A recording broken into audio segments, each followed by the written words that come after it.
ಸ್ಥಾನದಲ್ಲಿ ಏಕಾಂಗಿಯಾಗಿ ನಿಂತಿರುವೆ.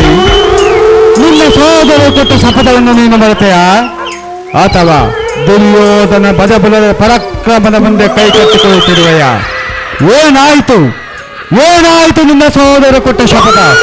ಆ ಶಪಥವನ್ನು ನೀನು ಮರೆತೆ ಆದರೆ ನಿಜವಾಗಿಯೂ ನಿಜವಾಗಿಯೂ ನೀನೊಬ್ಬ ದ್ರೋಹಿ.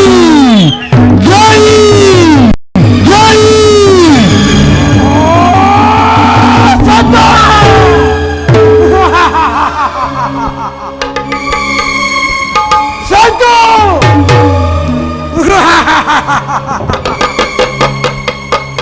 ಈ ಸೌಬಲರಾಜ ಶಕುನಿಯ ಆಶ್ವಾಸನೆಯನ್ನು ಅಲ್ಲಗಳೆದು ಮಾತನಾಡುತ್ತಿರುವ ಅದಮ ಮರುಳುಗಳ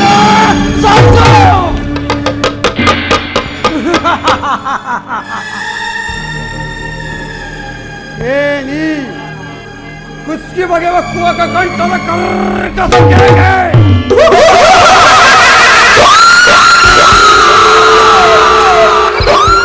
ಏನಿ ಪ್ರಳಯೋಗಿ ಜ್ವಾಲೆಯನ್ನು ಪ್ರಚಂಡ ಗೈಯುತ್ತಿರುವ ಚಂಡಮಾರುತ ತಾಂಡವ.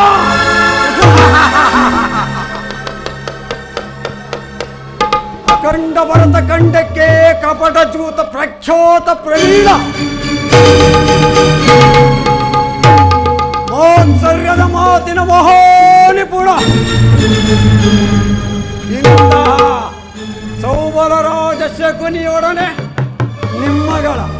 ನಿಮ್ಮಗಳ ಸರಸ ಸೊಲ್ಲಾಪ.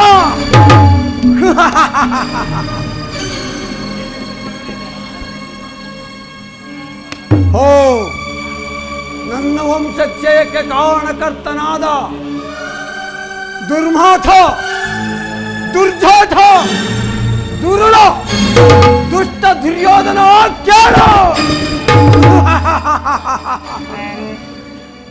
ಅಂದು ನಿರಾಪರಾಧಿಗಳು ಗಾಂಧಾರ ವಂಶೋದ್ಧಾರಕರಾದ ನನ್ನ 99 ಮಂದಿ ಸಹೋದರರನ್ನು ಮತ್ತು ನನ್ನನ್ನು, ನನ್ನ ಜನ್ಮದಾತನನ್ನು ನಿನ್ನ ಕತ್ತಲೆಯ ಕಾರಾಗೃಹದ ಬಂಧನದಲ್ಲಿಟ್ಟು ದುರ್ಯೋಧನ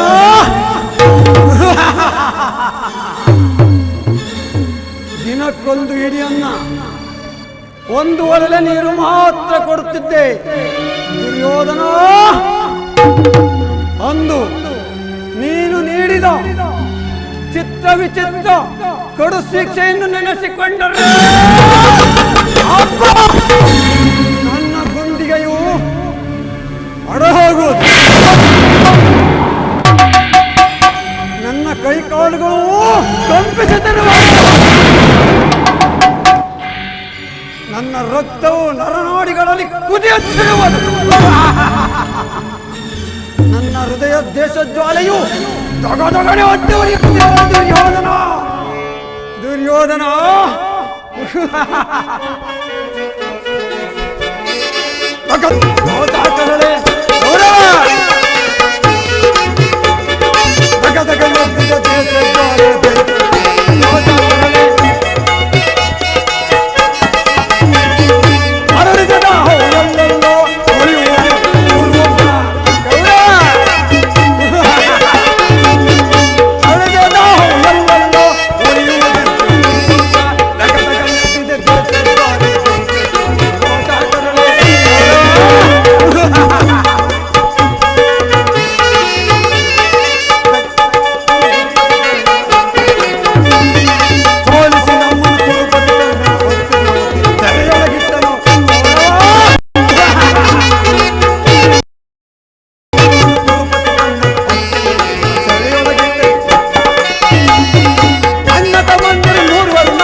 ದುರ್ಯೋಧನಾಗಿ ಮೆರೆಯುತ್ತಿರುವ ದುಷ್ಟ ದುರ್ಯೋಧನ ಕೇಳು.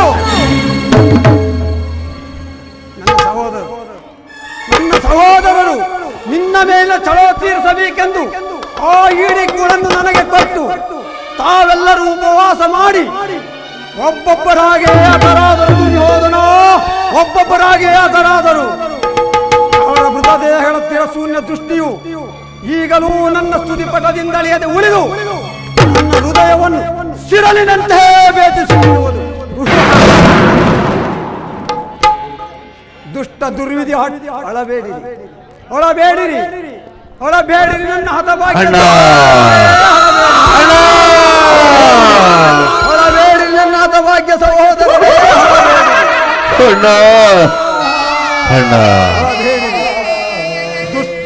99 ಮಂದಿ ಸಹೋದರರನ್ನು ಕಡಿದು ಅವರ ಅಭಿಷೇಕ ಮಾಡಿಸಿದರು. ಹೊಳಬೇಡಿರಿ, ಹೊಳಬೇಡಿ ನನ್ನ ಹತಭಾಗ್ಯ ಸಹೋದರರೇ, ಹೊಳಬೇಡಿರಿ, ಹೊಳಬೇಡಿರಿ. ದುಷ್ಟ ದುರ್ವಿಧಿ ಹಟ್ಟಾಸದಿಂದ ದುಷ್ಟ ದುರ್ಯೋಧನ ಕೇಳು. ನಾನು ನಿನ್ನಂತೆ ನನ್ನ 99 ಮಂದಿ ಸಹೋದರನೊಡಗೂಡಿ ಏಕಚಕ್ರಾಧಿಪತ್ಯವನ್ನು ಸ್ಥಾಪಿಸಿ ಸಮಸ್ತ ಸಾಮಂತರಿಂದ ಓಲೈಸಿಕೊಂಡು ಸಾಮ್ರಾಟನಾಗಿ ಮೆರೆಯಬಹುದಾಗಿತ್ತು.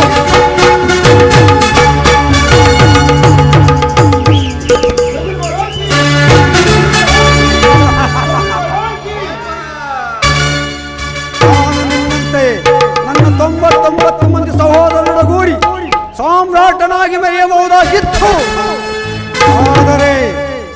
ಆದರೆ ಅಂದಿನ ಆಸೆ ಆಕಾಂಕ್ಷೆಗಳೆಲ್ಲವೂ ಗಾಳಿಗೂ ಹಬ್ಬರವಾದವು. ದುರ್ಯೋಧನ ಗಾಳಿಗೂ ಹಬ್ಬರವಾದವು. ಆದರೂ ಚಿಂತೆ ಇಲ್ಲ, ದುರ್ಯೋಧನ, ಆದರೂ ಚಿಂತೆ ಇಲ್ಲ. ಘಾತಕನ ಸ್ಮರಣೆಯಿಂದ ಬಹುಶವೇ ಹಾಳಾಯಿತು. ಅಂತೆಯೇ ನಾನು ನಿನ್ನೊಡನೆ ಸೇಡಿಗೆ ಸೇಡು, ಪ್ರತೀಕಾರಕ್ಕೆ ಪ್ರತೀಕಾರ, ರಕ್ತಕ್ಕೆ ರಕ್ತ, ಮುಳ್ಳನ್ನು ಮುಳ್ಳಿನಿಂದಲೇ ತೆಗೆಯಬೇಕು, ವಜ್ರವನ್ನು ವಜ್ರದಿಂದಲೇ ತ್ಯಜಿಸಬೇಕು, ಮೋಸಗಾರನನ್ನು ಮೋಸದಿಂದಲೇ ನಾಶ ಮಾಡಬೇಕು ಎಂಬ ಹಿರಿಯರ ಚಾತುರ್ಯಗಳು ನಿನ್ನನ್ನು ಅನುಸರಿಸಿ ಅಡಿಗಡಿಗೆ ನಿನ್ನನ್ನು ಅಡ್ಡಗಟ್ಟಿ ಅಡ್ಡದಾರಿಯೆಲ್ಲ ಎಳೆದು ಹೊಸ್ತಿನಾವತಿಯ ರಕ್ತ ಸಿಂಹಾಸನವನ್ನು ರಕ್ತದ ಕೋಡಿಯಿಂದಲೇ ಉಳಿಸುವೆ. ಈ ಕುರುಕ್ಷೇತ್ರದಲ್ಲಿ ಈ ಶಕುನಿಯಿಂದ ನಿನಗಾಗುವ ಹಿಂಸೆ ಭಯಾನಕ, ಅತೀ ಭಯಾನಕವೆನಿಸುವುದು. ತಾಯಿಯ ಕಣ್ಣೀರಿನಿಂದ ತೊಯ್ದು ಗುರುವಿನ ರಕ್ತದಿಂದ ಕಳಂಚಿತನಾಗಿ ಪುತ್ರ ಶೋಕದಿಂದ ದಯಿಸುತ್ತ ನಿನಗಾಗಿ ನಿನ್ನವರಿಗಾಗಿ ಒಂದು ತೊಟ್ಟು ಕಣ್ಣೀರಿಡುವಂತೆ ಮಾಡಿ ನಿನ್ನನ್ನು ನೇರವಾಗಿ ನರಕದ ಮಾರ್ಗ, ನೀನು ನೇರವಾಗಿ ನರಕದ ಮಾರ್ಗ. ಯಾರಿಗೆ ಮಾವ ನರಕದ ಮಾರ್ಗ? ಮತ್ತಿನ್ಯಾರಿಗೆ? ನಿನಗೆ ಮಾವ.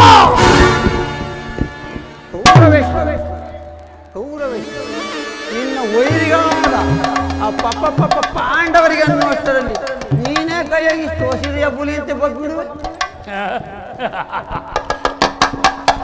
ಹೇಳು, ನಾನು ಮಾಡಿದ ಯುಕ್ತವೇ ಶಕುನಿ? ಚಿಂತೆ ಏಕೆ ಕುರುರಾಜ? ಜಯದ್ರತಾ ಕೃತವರ್ಮಾದಿಗಳು ನಿನ್ನ ಸಹಾಯಕ್ಕಾಗಿ ಸೈನ್ಯ ಸಮೇತರಾಗಿ ಹೊರಟನೆಂದು ದೂತನ ಈ ದಿನ ಸಮಾಚಾರವನ್ನು ತಂದನಲ್ಲವೇ?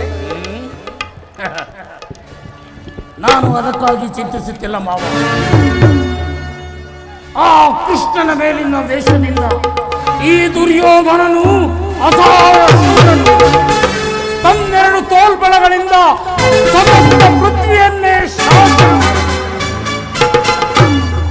ಆದರೆ ಈ ಜ್ಞಾತಿ ಹಿಂಸೆ, ಸಹಿತ ಕಲಹ ಉಚಿತವೇ ಶಕುನಿ? ಕೃಷ್ಣನು ಕ್ಷತ್ರಿಯ ಕುಲದ ಪರಮವೈರಿ, ಅವನ ಮಾತು ಪರಿಗ್ರಹವಲ್ಲ ಗುಡಿಸಿಯೋ. ಏಕೆ?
ಕೃಷ್ಣನು ಹಸ್ತಿನಾವತಿಯಲ್ಲಿ. ಹೌದು ಅಣ್ಣ. ಹೋಗು ಸಹೋದರ, ಅತಿಥಿ ಸತ್ಕಾರಕ್ಕೆ ಸಿದ್ಧನಾಗು. ಆ ದಕ್ಷಿಣ ಗೋಪಾಲಕನು ನಮ್ಮ ಸತ್ಕಾರವನ್ನು ನಿರೀಕ್ಷಿಸುವುದಿಲ್ಲ ಅಣ್ಣ. ಏಕೆ? ನಿರೀಕ್ಷಿಸುವುದಿಲ್ಲ. ಅಗ್ರಜಾನ್ವಿತಗೆ ಯದು ನಂದನನು, ಅಗ್ರಜಾನ್ವಿತಗೆ ಯದು ನಂದನನು, ದೈತಾನ್ವಿತ ಗಣಪುನೀಲಕ್ಕೆ ಹೋಗಿರ್ಬಲೆ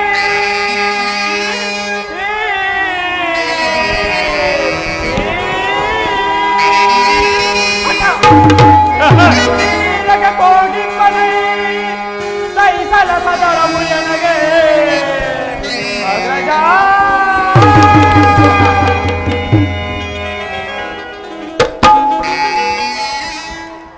ಅಣ್ಣ ಅಣ್ಣ, ಆಗಲೇ ರಾಜ್ಯ ಪ್ರಾಸಾದವನ್ನು ದಾಟಿ ಆ ದರಿದ್ರ ವಿದುರನ ಮುರುಕು ಜಾಪಡೆಯನ್ನ ಆಶ್ರಯಿಸಿದನಂತೆ. ಚಚ್ಚ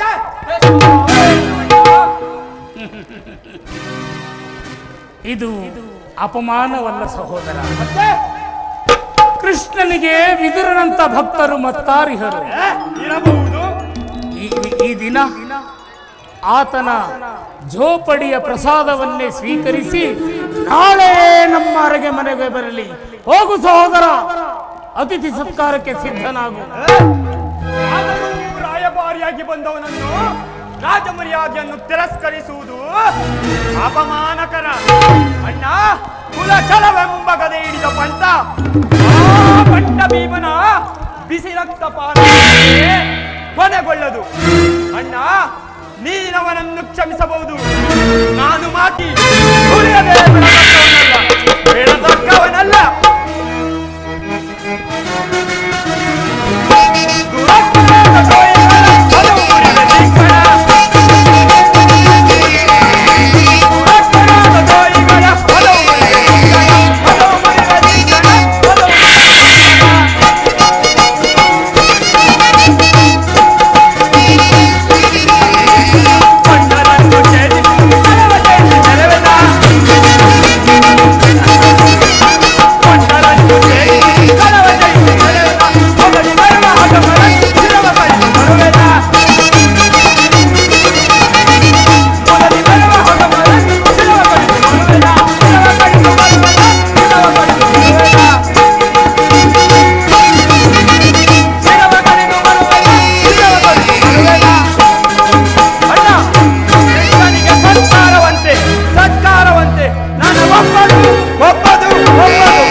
ನೋಡಿದೆಯಾ ಶಕುನಿ, ನನ್ನ ತಮ್ಮನ ವೀರೋಕ್ರೋಶವನ್ನು 1000 ಮದಗಜಗಳೇನಾದರೂ ಸರಿಸಾಟಿಯಾಗಬಲ್ಲದೆ ಈ ನನ್ನ ತಮ್ಮನಿಗೆ? ಹೇಳು, ಈಗ ಏನು ಮಾಡುವುದು ಶಕುನಿ? ಕೃಷ್ಣನ ಸಂಧಾನಕ್ಕೆ ಸಮ್ಮತಿಸುವುದೇ ಅಥವಾ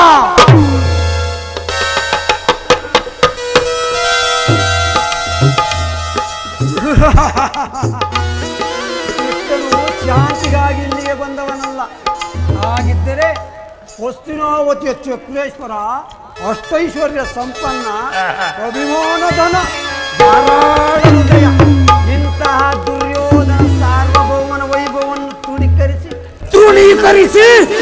ಕೇವಲ ಆ ದಾರಿ ಪುತ್ರದ ಮುರುಕನ ಜೋಪಡಿಯನ್ನು ಆಶೀರ್ವಿಸುತ್ತಿದ್ದೇನೆ. ಆರಂಭದಲ್ಲಿಯೇ ಸಹಿಸಲಾಗದ ಅಪಮಾನ, ಭಕ್ತಿ ವೈರಾಗ್ಯನವರಿಂದ ವಂಚಿತನಾಗಿ ನೀ ಅಪಮಾನವನ್ನೇಗೆ ಸಹಿಸುವ ದುರ್ಯೋಧನ?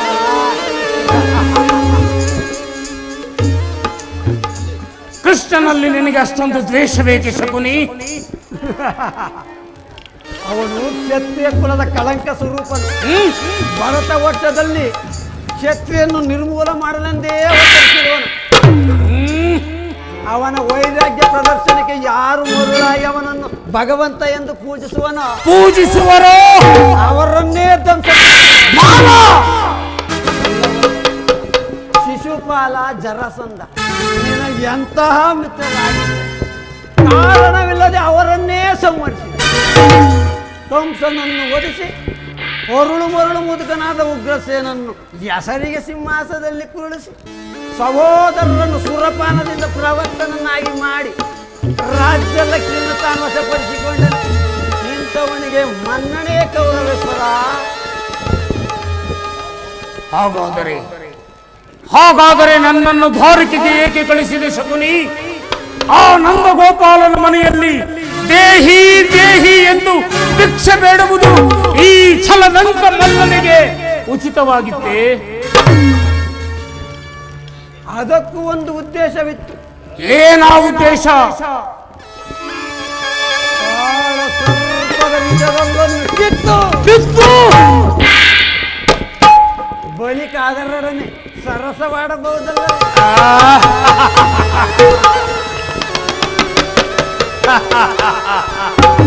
ಕೃಷ್ಣನಿಗಿಂತ ಅವನ ವಿಜಯವನ್ನು ಮತ್ತು ಯಾದವ ಸೈನ್ಯವು ನಿನಗೆ ಹೆಚ್ಚು ಅವಶ್ಯವಾಗಿತ್ತು.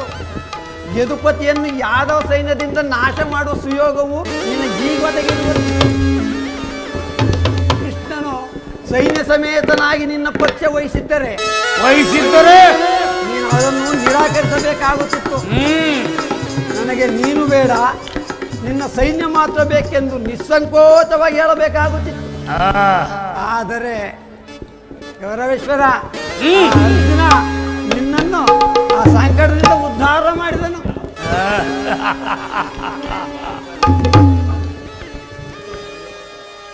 ಕೃಷ್ಣನು ನೀನು ಹೇಳುವಂತಹ ವಂಚಕನೇ ಇರಬಹುದು, ಆದರೆ ಅವನ ಮೇಲಿನ ದ್ವೇಷದಿಂದ ಆ ಪಾಂಡವರನ್ನು ಹಿಂಸಿಸಬೇಕಾಗುವುದಲ್ಲ.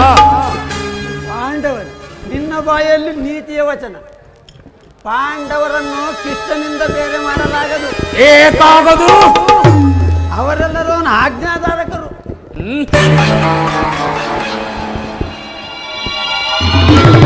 ಸಂಧಾನಕ್ಕೆ ಸಮ್ಮತಿಸಿ ಪಾಂಡವರಿಗೆ ಆಶ್ರಯ ಕೊಟ್ಟೇ ಆದರೆ ನಿನ್ನ ವಿನಾಶಕ್ಕೆ ನೀನೇ ಕಾರಣ ಆಗ್ತೀಯ.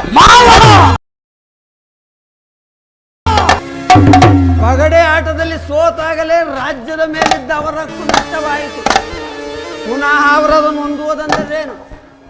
ಕ್ಷತ್ರಿಯ ವೀರರಿಂದ ಹೊಣುಗೊತ್ತಳಾದ ಕುರುಭೂಮಿಯ ರಾಜ್ಯ ಲಕ್ಷ್ಮಿಯನ್ನು ಕೇವಲ ಭಿಕ್ಷಿಕರೇ ಆಚರಣೆಯಲ್ಲಿ ನನಗೆ ಉಚಿತವೇ ಕೌರವೇಶ್ವರ? ಪಾಂಡವರು ರಾಜ್ಯಕ್ಕಾಗಿ ಹಂಬಲಿಸುತ್ತಿದ್ದರೆ ರಣಕ್ಷೇತ್ರದಲ್ಲಿ ಅಲ್ಲದೆ ಮೇಲಿಂದ ಮೇಲೆ ದೈನ್ಯ ವೃತ್ತಿ ಯಾಕೆ? ದೇಹಿ ದೇಹಿ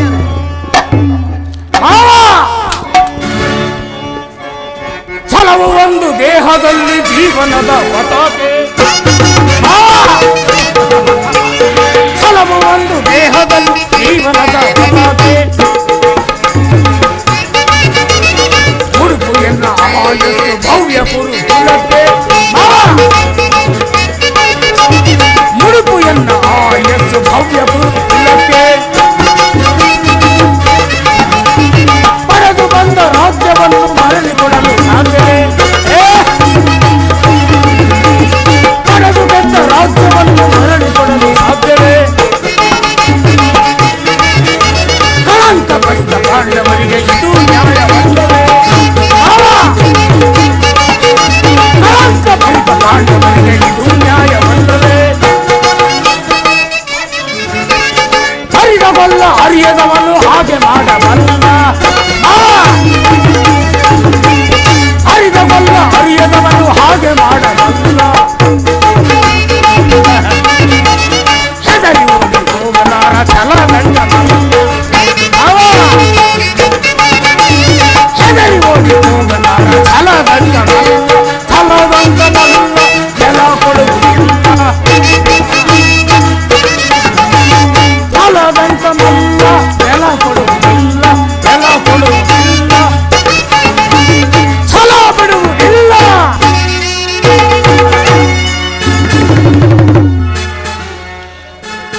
ಮಾವ, ನಿನ್ನ ಆಜ್ಞೆಯ ಹೊರತಾಗಿ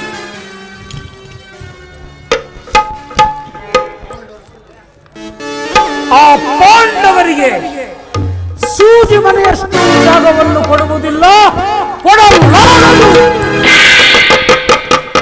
ಕೊಡಕೂಡದು, ಕೊಡಲೇ ಕೂಡದು, ಕೊಡುವುದು ಇಲ್ಲ. ಮಾತ್ರವಲ್ಲ ಸುಯೋಧನ, ಸಂಧಿಯ ವಿಚಾರದಲ್ಲಿ ಬಾರಿ ಬಾರಿಗೆ ಪ್ರತಿಭೆಯನ್ನು ತೋರುತ್ತಿರುವ ಗೊಲ್ಲ ತಳ್ಳ ಕೃಷ್ಣನಿಗೆ ತಕ್ಕ ಪ್ರಾಯಶ್ಚಿತ್ತ ಆಗಲೇಬೇಕು, ಆಗಲೇಬೇಕು. ಆಗಲೇಬೇಕು. ಆ ಕಳ್ಳ ಕೃಷ್ಣನಿಗೆ ಆಗಲೇಬೇಕು. ಆ ವಿಚಾರದಲ್ಲಿ ನನ್ನದೊಂದು ಸಲಹೆ ಇರುವುದು ದುರ್ಯೋಧನ. ಏನದು ನಿನ್ನ ಸಲಹೆ?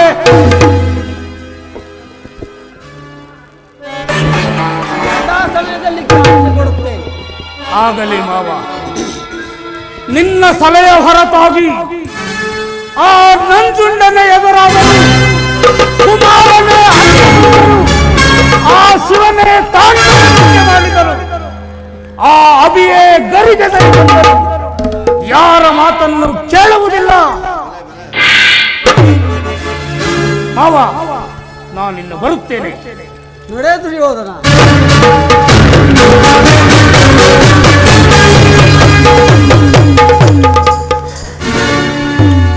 ನಡೆ ದುರ್ಯೋಧನ ನಡೆ. ನಿನಗೆ ಸಾವು ಖಚಿತ. ನಿನ್ನ ವಂಶವನ್ನು ನಿರಂಶ ಮಾಡು.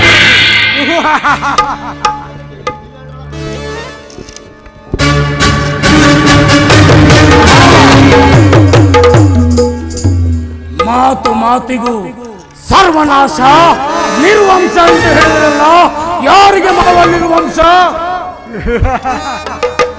ನಿನ್ನ ವೈರಿಗಳಾದ ಪಾಂಡವರಿಗೆ. ಹಾಗಾದರೆ ಸರಿ, ನಾನಿನ್ನು ಬರುತ್ತೇನೆ ಮಾವ. ನಡೆ ನಡೆ.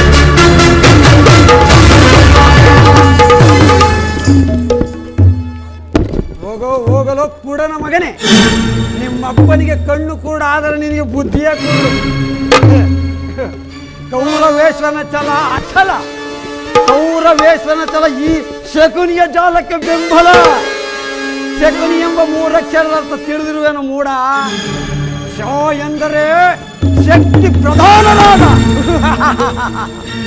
ಹೂ ಎಂದರೆ ಕುರುಕುಲವನ್ನೇ, ನೀ ಎಂದರೆ ನಿನ್ನಿಂದಲೇ ನಿನ್ನವರ ನಿರ್ಣಾಮ. ಈ ಶಕುನಿ